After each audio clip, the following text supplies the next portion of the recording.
We're right in the middle of Olympics when I'm shooting this video. And this is exciting times. We are seeing the games unfold in Paris in the year 2024. So whether you're interested in the games or not, there's something which is very, very intriguing about the Olympics, and that is the mindset of the athletes. So I'm here to talk to you about that. Being a mindfulness mindset coach, it's such a wonderful opportunity to discuss some things and see how they unfold in real life. I want to talk to you about what we call as the Olympian mindset. And there are really three things to it. One is that ability to take feedback for growth. Second is to learn from your mistakes. And third, an important one, is to persist in the face of difficulties or what we call as challenges. And this, if you think of it, is so crucial in our lives as well. If you're able to inculcate these three things into our life, into our growth plan, we really are on a path that is going to move us forward towards becoming the best version of ourselves, not in comparison to anybody else. So what does it mean to be able to incorporate feedback in your daily life? How many of us are really able to do that? There is such a negative connotation when it comes to feedback, when it comes to somebody telling us that we could do this better, or we actively asking for feedback. Now, coming to actively asking for feedback is so crucial because when you actively ask for feedback, you are initiating it, which means that you are open to listening to another person, whatever they have to share about you. The thing about feedback is that when you are seeking it, you have to be open to it, but you also need to be aware about yourself as to what is going to serve you and your vision of yourself. So yes, when you ask for feedback, there are going to be multiple things that might come your way. Again, it's not necessary that you have to take up everything or inculcate everything, but it's important that you're aware of what is it that you want to become. And then when somebody gives you an XYZ feedback, just taking a step back and thinking about it objectively without being emotionally entangled in it as to what if I incorporated this into who I am or changed this or brought about this new habit, would it bring me closer to the vision that I have for myself?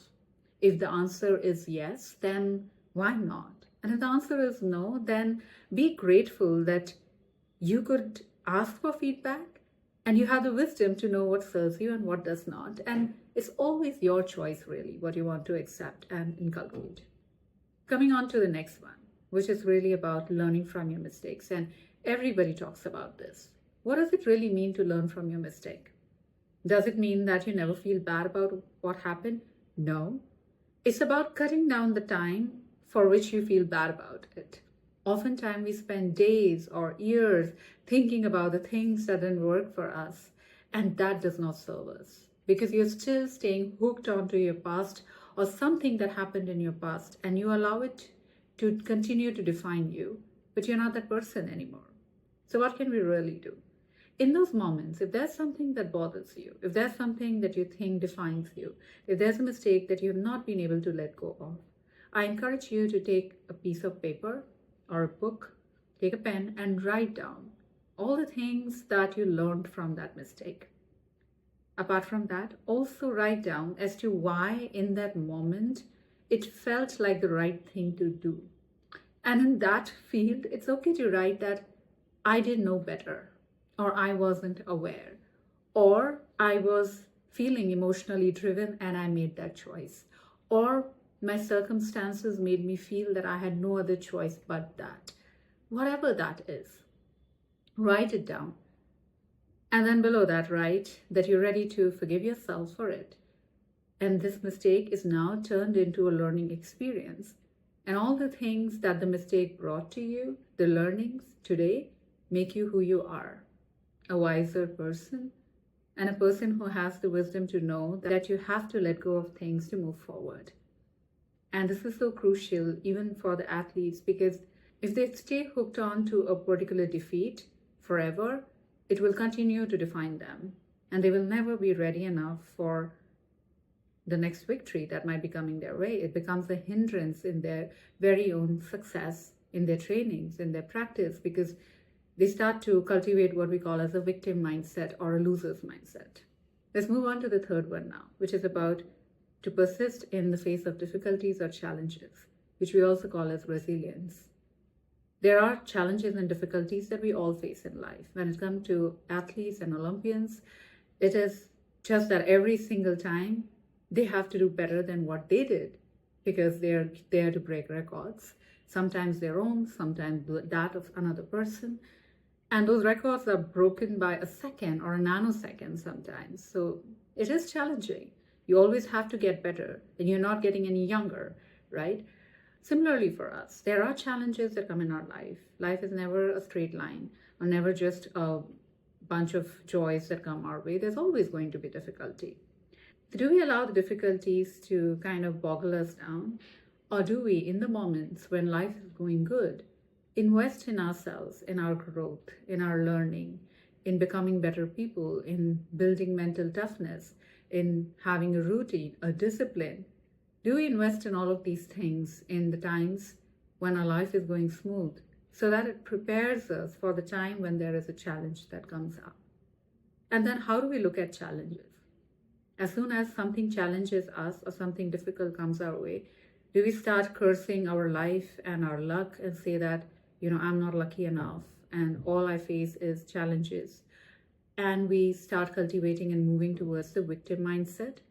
Or do we say that, yes, there's something coming my way. This is challenging, this is tough, but I know that I can move through this. And whatever be the case, I am going to come out of it learning something. I don't know whether I'm going to be best after this or whether I'm going to come out as someone who's successful after this. But one thing I know, that all I have to do during these challenging times is to give my best. And when I'm giving my best, I'm learning something. And can I inculcate that learning into my character and become the next best version of myself? And that's what every athlete is doing as well. They're just every single day just trying to be better than who they were before. They practice, they have routines, they have discipline, they work on their mental health. They do all of these things throughout the year for that few minutes of performance on the field. And in that moment of performance, they're not allowing the stress to build up. They're looking at that moment, those minutes, as their opportunity to just simply give their best with a deep trust that they've got this. And that's what each one of us needs to do as well. And so these are 3 things that I wanted to talk to you about when it comes to an Olympian mindset. I would encourage you to cultivate these in your daily living. And if you seek support in building this mindset, feel free to reach out to me. And I've given my coordinates below. I would love to get on to these conversations with you. You can book a breakthrough call with me. Until next time, stay strong and channelize the warrior-like spirit inside of you.